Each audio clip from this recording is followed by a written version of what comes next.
Bonjour et bienvenue dans le 28e épisode du podcast AWS en français. Cette semaine, j'ai le plaisir d'être accompagné par Christine Grassi, qui est consultante sécurité AWS et responsable de la practice sécurité cloud AWS chez Devoteam Revolve. Bonjour Christine, merci d'être avec nous. On parle d'intégration continue et de déploiement continu. Je parle beaucoup dans des conférences, ou en tout cas je parlais beaucoup dans des conférences en début d'année l'année passée.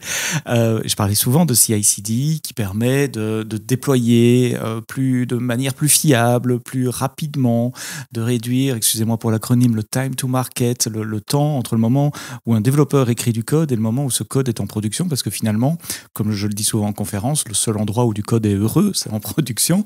Du code qui a été écrit, testé, c'est un peu comme un inventaire qu'on aurait dans une entreprise. On a investi pour avoir cet asset et le seul endroit où il peut faire la différence pour vos clients, c'est quand ce code est déployé en production. Et donc, de plus en plus, les entreprises de toute taille essayent de réduire le temps qu'il faut pour déployer en production, et donc ça passe par de l'automatisation et des chaînes de déploiement continu.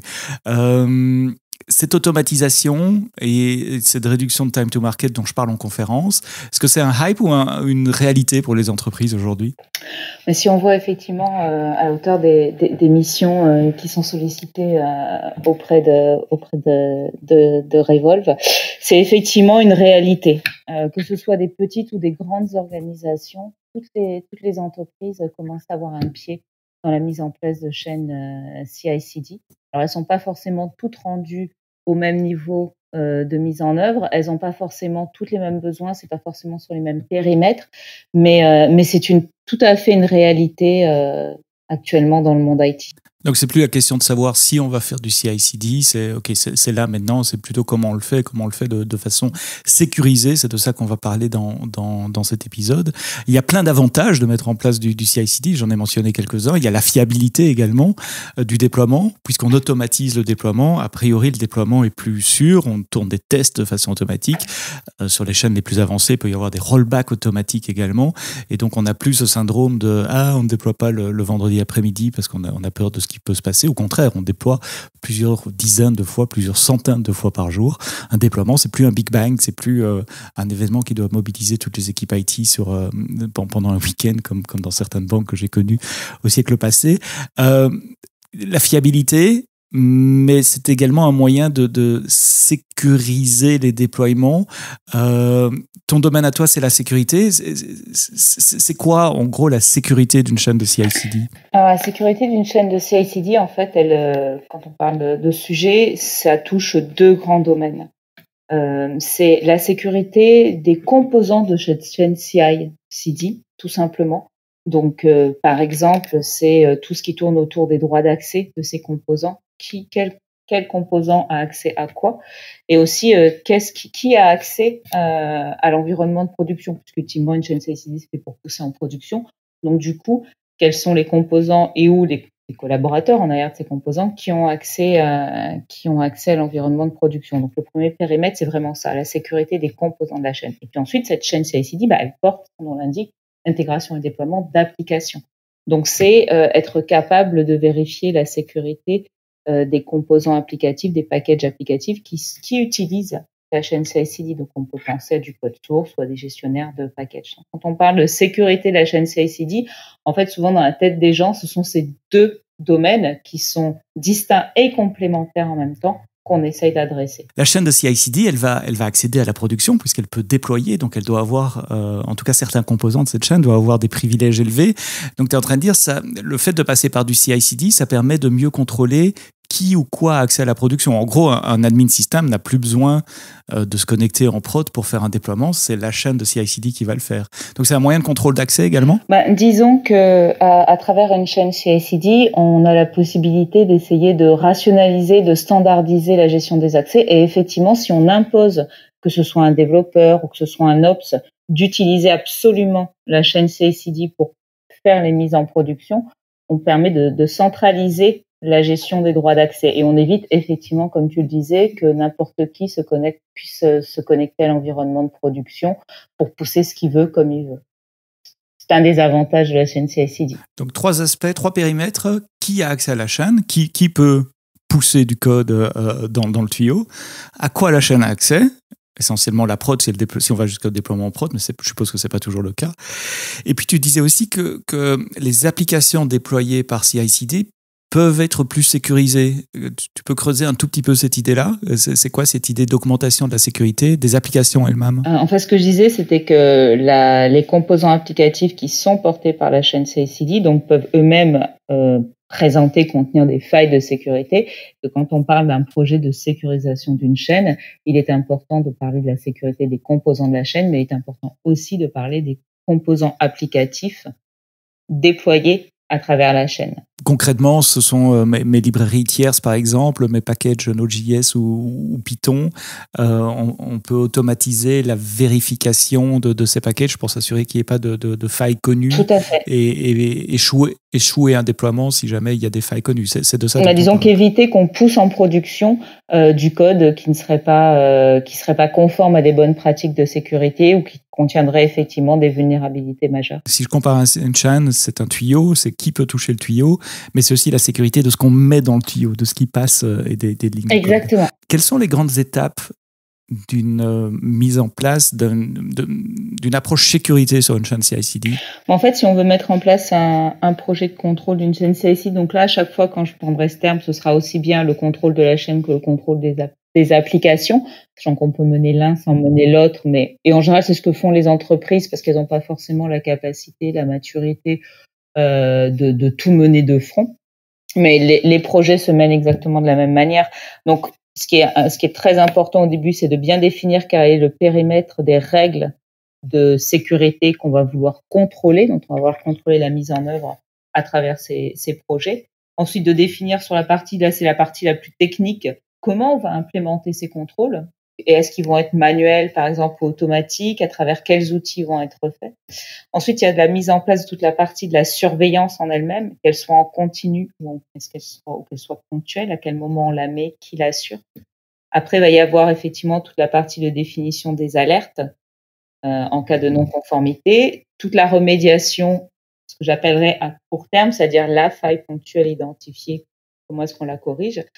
La partie amélioration, on va dire plus à long terme, a posteriori, c'est-à-dire la source initiale du problème, comment ça se fait qu'une non-conformité ou qu'une vulnérabilité est arrivée. On va s'assurer qu'en remontant plus en amont, on traite, on met en place les mesures pour s'assurer que ce problème ne revienne pas. Et puis ensuite, il y a toute la phase traditionnelle de mise en place du reporting pour faire un suivi dans le temps et s'assurer de voir quel est le gain qu'on a à mettre en place du contrôle autour d'une chaîne CI/CD. Alors c'est intéressant parce que moi je viens d'un côté développement ou DevOps et quand je pense à une chaîne de CI/CD, je pense à la qualité de mon build, à la qualité des tests, à la rapidité éventuellement, dans la latence de ma chaîne. Aux mêmes aspects que ceux que tu viens de citer, la mise en place d'alertes, de remontées, de dashboards, etc. Et en fait, tu réappliques la même méthodologie ou la même approche en remettant une couche de sécurité transversale au-dessus de tout. Est-ce que ces deux mises en place se font en même temps d'habitude ou est-ce que ce sont des projets découplés où d'abord le développeur bricole un truc dans son coin, excusez-moi pour l'usage du mot bricoler, dans toute la noblesse du mot bricoler, c'est ce que je fais beaucoup aussi. Et puis après, on se dit, oula, c'est bien ce qui a été mis là, mais il faut peut-être penser à la regarder sous l'aspect sécurité. Effectivement, parmi les bonnes pratiques qu'on met en avant, c'est le fait, dès qu'une chaîne CI/CD commence à se monter, c'est de tout de suite monter aussi bien le process d'utilisation que les jalons de vérification du code qu'elle porte en parallèle, le plus tôt possible. Dans la réalité, on a vu de nombreux cas où on montait la chaîne CI/CD et ensuite on essayait de rajouter une surcouche de sécurité par la suite. Et en général, c'est assez douloureux. Alors, on le comprend parfaitement. Ça marche moins bien. Ouais, il y a quand même une forte résistance à ce qu'on peut appeler un changement assez fort. Donc, l'idéal, c'est de pouvoir, même si le périmètre n'est pas le même, on peut se dire, OK, j'ai ma chaîne CI/CD, j'ai plein de projets qui l'utilisent. Peut-être que je vais commencer à mettre des contrôles sur un périmètre de règles très restreint ou sur certains projets très restreints parce que ce sont des projets peut-être avec une équipe en arrière qui est plus mature ou c'est des projets qui sont plus sensibles. Donc voilà, on n'est pas obligé d'être ISO périmètre, mais on a vu en général que les projets de mise en place de contrôle sur une chaîne CI qui marchaient le mieux, c'est ceux qui étaient qui avaient été pensés, mis en œuvre dès le début de la création de la chaîne. Dès le départ, pour éviter la résistance au changement. Quand on parle sécurité, souvent les gens plus techniques pensent contraintes. Tu dois avoir, et donc je suppose que l'art ici consiste à rester le plus fluide possible pour pas impacter la fiabilité, fiabilité, pas le mot que je voulais utiliser, mais pour pas impacter cet aspect automatisation, fluidité. Je sais pas si c'est français, mais enfin on comprend ce que je veux dire, de la chaîne, tout en assurant qu'elle reste sécurisée par rapport aux règles des entreprises dans lesquelles elles sont déployées. Quel type de résistance tu peux rencontrer dans ce genre de projet? Je suppose que tout le monde n'est pas super content de devoir arriver sur un projet. Disons qu'en général, effectivement, on a eu dans les équipes DevOps, on peut parfois avoir un petit peu une grimace au tout début. En fait, ce qui est très compréhensible, surtout effectivement, comme on le disait, quand le projet arrive tard par rapport aux pratiques d'utilisation. Donc souvent, les équipes vont voir la mise en place d'une surcouche sécurité comme un frein à tous les avantages du CI/CD. On veut automatiser, on veut pouvoir faire des petites mises en prod quasiment tous les jours et tout. Et là, on a l'impression qu'on va rajouter une get, bam, comme dans les vieilles étapes de cycle en V où revenez dans 6 mois, on s'en reparle. Donc ça, c'est souvent le premier aspect. Souvent aussi parce que il y a ils ressentent, vrai ou pas vrai, une déconnexion entre les exigences sécurité et les risques réels que eux ont, qu'ils appréhendent au sein de leur projet. Souvent aussi parce que ça leur ajoute une charge de remédiation, tout simplement, puisque quand en général on détecte des problèmes, on demande à les corriger. Donc dans les charges projet, il y a toute une partie de remédiation, de traitement qu'ils n'avaient pas forcément, qui n'étaient pas forcément à leurs mains, qui étaient vus plus tard. Et ça se rajoute. Et puis, qui dit remédiation dit aussi capacité en termes de formation, développer du code de manière sécuritaire ou en termes d'architecture, construire une chaîne CI/CD avec les bons principes de sécurité, c'est pas inné, ça nécessite des compétences en sécurité qu'ils n'ont pas toujours. C'est pas leur cœur de métier. Même si ça doit être une préoccupation, c'est pas un cœur de métier. Donc, ça nécessite du temps de formation, d'appropriation de ces concepts.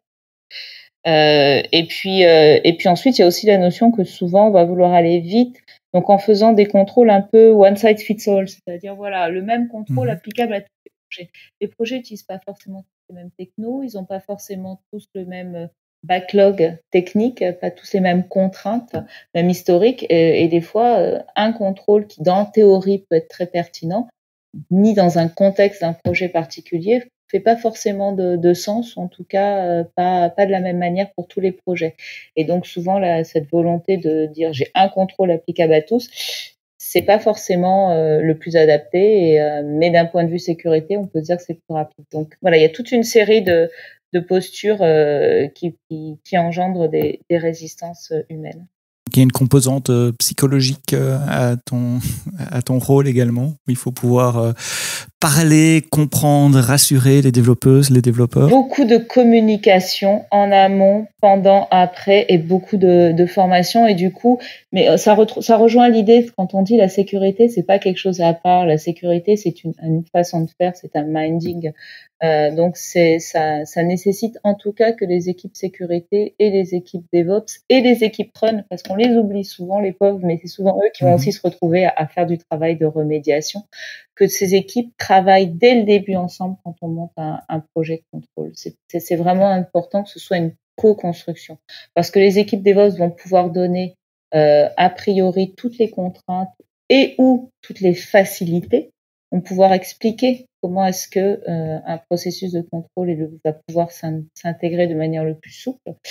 Et en même temps, l'équipe sécurité va donner toute la formation pour qu'ils puissent être directement acteurs. Donc c'est les projets les mieux réussis sont ceux où il y a eu une co-construction, et les projets qui sont les plus difficiles à mettre en œuvre, ce sont ceux soit où on a trop orienté sur l'outillage en premier et le processus en deuxième, ou alors ceux où tout a été mené un petit peu en mode silo et on n'a pas pris en compte le besoin d'accompagnement des équipes. et run. Ne les oublions pas. Et bien justement, tu as des exemples de mise en place réussie? Oui, tout à fait. On a collaboré sur plusieurs projets avec des beaux périmètres techniques, où justement des projets où on a été en capacité à la fois d'assurer les contrôles sur la chaîne elle-même, sur les composants de la chaîne, et aussi sur l'applicatif qui était porté par la chaîne. J'ai de mémoire un projet, par exemple, une grande organisation qui souhaitait automatiser sa chaîne. Et dès le début, elle a eu ce focus d'intégrer la gestion de la sécurité.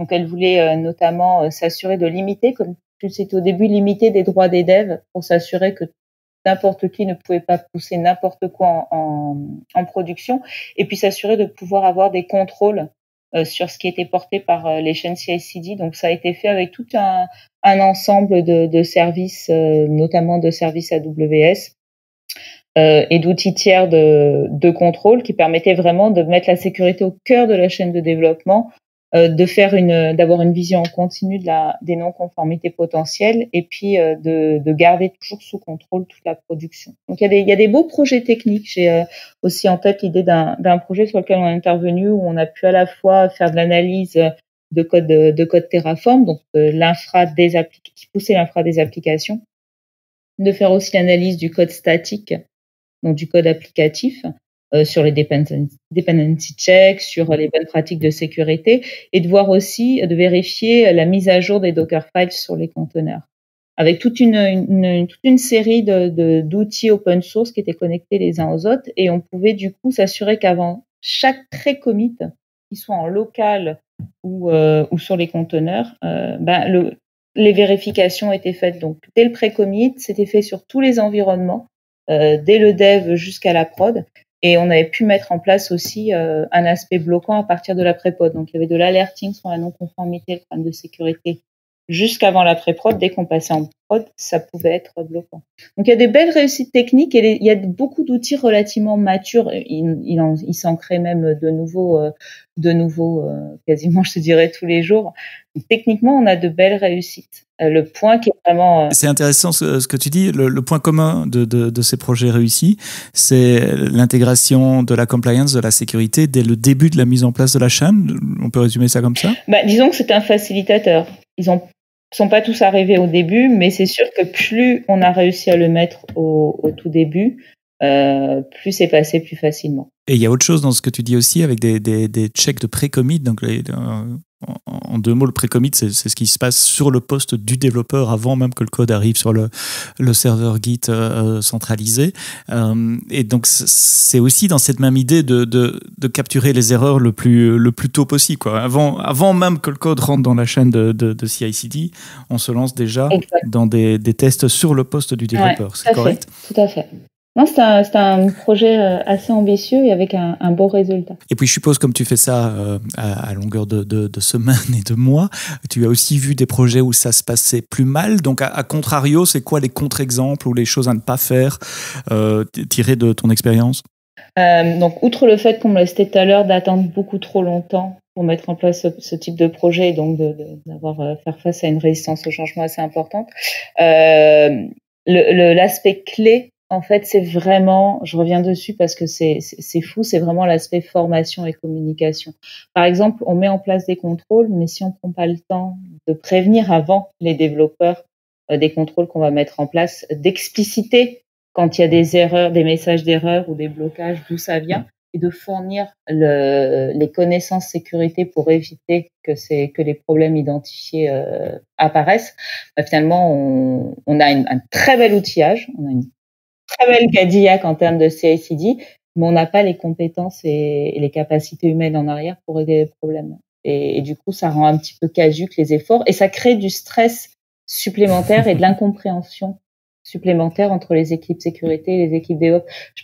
Prenons l'exemple tout bête d'un dev qui veut créer, qui dans son infra applicative Pop a besoin de faire un bucket S3, et il y a une règle qui dit que le bucket doit être absolument chiffré. Et donc, hop, il y a un contrôle en continu qui se fait, création d'un bucket S3. Le dev n'a pas pensé à le chiffrer, il n'en avait pas forcément vu le besoin. hop, bucket automatiquement détruit et le dev, il comprend pas pourquoi il arrive pas à monter son infra et il prend 48 heures dans la vue jusqu'à ce qu'il finisse par obtenir la réponse et savoir que, ah, d'accord, il y avait un contrôle bloquant, c'était pour ça. Super, personne m'avait dit. Ou je l'avais mal compris, ou j'avais pas envie de l'entendre. Alors, voilà où j'ai oublié, je veux surtout pas mettre le focus uniquement sur l'équipe sécurité, mais voilà. Mais on montre bien, comme on le dit souvent, un message doit être répété 7 fois pour qu'il soit entendu, compris, appréhendé. Ben voilà, il suffit pas d'un mail ou d'un petit affichage sur un intranet en disant il y a une nouvelle chaîne des contrôles mis en place. C'est important que les gens communiquent, et puis c'est aussi important de donner les moyens de remédiation, puisque quand on va popper, par contre, de la non-conformité sur du code applicatif, il faut dire attention, il y a ce problème. Et si on n'accompagne pas sur la remédiation, le développeur, il va se retrouver démuni. Il va se dire, OK, très bien, j'ai un problème, mais je fais quoi en dehors de ça? Comment je Oui, c'est très similaire aux messages d'erreur qui sont levés par une application, d'expliquer pourquoi. C'est pas tout d'attraper l'erreur, mais c'est aussi dire, pensez à cette règle-là ou allez voir sur tel site web où on vous explique les règles. Parce qu'un développeur reçoit 10 mails par jour avec des règles, et n'oubliez pas la convention de nommage là, etc. Moi, je les lis, je les oublie aussi vite souvent, et donc j'ai besoin d'un endroit qui me le rappelle, ou quand je sors des clous, que ça soit rappelé clairement dans le message d'erreur, donc la mise en place de l'alerting, du reporting qui éduque également. Je vois très bien à quoi ça peut servir. Si j'ai déjà des chaînes de CI/CD mais que j'ai pas vraiment regardé ou pensé à la sécurité quand je les ai mis en place, c'est trop tard? Ah, il est jamais trop tard, évidemment, heureusement. Non, effectivement, il faut juste prendre en compte cet aspect-là. Donc, c'est-à-dire que du coup, l'aspect préparation en amont va être d'autant plus important. Et l'aspect co-construction. Donc, si on veut commencer demain à mettre en place de la sécurité sur une chaîne CI/CD et que la chaîne existe déjà, mais ce que je vais dire s'applique aussi si la chaîne est en cours de construction en parallèle. Ça va être vraiment d'aller chercher des parties prenantes dans les équipes de dev, dans les équipes dev DevOps, dans les équipes donc de run, pour avoir vraiment la big picture de toutes les contraintes à prendre en compte, mais aussi de tout ce qui pourrait être facilitateur. Puis ça va être des porteurs, de super porteurs ensuite dans les projets. Il faut bien comprendre, il faut bien définir a priori les objectifs. Comme je disais, un projet de contrôle, ça peut porter sur différentes choses. Ça peut porter sur l'infra de la chaîne, ça peut porter sur l'applicatif, ça peut porter sur l'infra de l'applicatif. Voilà. Qu'est-ce qu'on veut faire? Au-delà de dire, ouah, j'ai 300 règles dans ma politique de sécurité, je veux toutes les contrôler. Non, mais on veut faire quoi et pour quel gain? Qu'est-ce qu'on va vraiment gagner à travers ça? Ça, c'est vraiment l'aspect le plus important. Et puis, on commence petit à petit. On a un petit périmètre avec des règles qui sont claires, connues, expliquées à tous. On est tous à l'aise avec ça. Des règles qui s'appliquent peut-être pas à tous les projets. Donc, on a pensé en amont à tout ce qui est la gestion des exceptions. Et on essaye d'être le plus manuel au début, même si ça peut être antinomique quand on parle d'automatisation. Mais souvent, on va tous rêver de contrôle automatisé avec une remédiation automatisée et peut-être pas au début. Peut-être au début un périmètre plus petit et quelque chose d'un petit peu plus manuel. Ça fait monter peu à peu la maturité à la fois des équipes sécurité et des équipes DevOps. Je suis content que tu dis ça parce que c'est une des conclusions que j'utilise souvent pour terminer mes talks DevOps. C'est de dire, voilà, shoot for the moon, visez la lune, pensez tu as cité Cadillac, je rajouterais Rolls-Royce, pensez au plus gros, au truc le plus fou, mais n'implémentez pas ça immédiatement. Commencez petit, commencez simple, prenez du feedback de tous les participants, donc les développeurs, les DevOps, ça parlait des gens du run également, et puis itérez sur base de ces feedbacks pour aller dans cette direction qui est votre étoile du Nord, celle qui vous guide. C'est une feuille de route finalement, mais n'essayez pas de mettre en place des systèmes compliqués dès le début, ça ne marchera pas. Il faut toujours commencer par un système simple et puis le rendre de plus en plus compliqué. Si je veux commencer demain, j'ai des ressources, j'ai pas des choses à lire, à regarder, quelqu'un à appeler. Comment je fais? Alors déjà, je peux conseiller d'aller écouter le webinaire sur le contrôle des chaînes CI/CD qu'on a fait au sein de Revolve en partenariat avec Checkpoint et qui est accessible sur notre plateforme GoToStage. Et je mettrai le lien en commentaire du podcast, donc vous le trouverez dans les notes du podcast. Merci. On y cite plusieurs exemples de projets de contrôle et on a regroupé une quinzaine de bonnes pratiques justement pour pouvoir se lancer dans ce type de projet. Après, il existe effectivement pléthore de documentation sur le sujet. Je pense que sur l'aspect, il y a ce qui est intéressant effectivement, c'est d'essayer de voir un petit peu, de se faire des convictions sur les outils. Mais le plus important, je pense, plutôt que d'aller chercher la connaissance à l'extérieur, c'est vraiment d'essayer de la chercher, de se faire des convictions et de définir des objectifs avec des leaders des différentes équipes qui vont être impliquées. Je pense plus que d'aller chercher plein de des bonnes pratiques, oui, plein d'idées, plein de rex, mais si on commence petit, la source d'information principale, c'est les parties prenantes à l'intérieur de l'organisation. Parler avec les différents acteurs, différents niveaux dans l'organisation, depuis ceux qui ont les mains sur le pipeline, les développeurs, les DevOps, les runs, mais aussi les gens qui gèrent la sécurité. La sécurité étant notre priorité numéro 1 chez AWS et devrait être votre priorité numéro 1 également.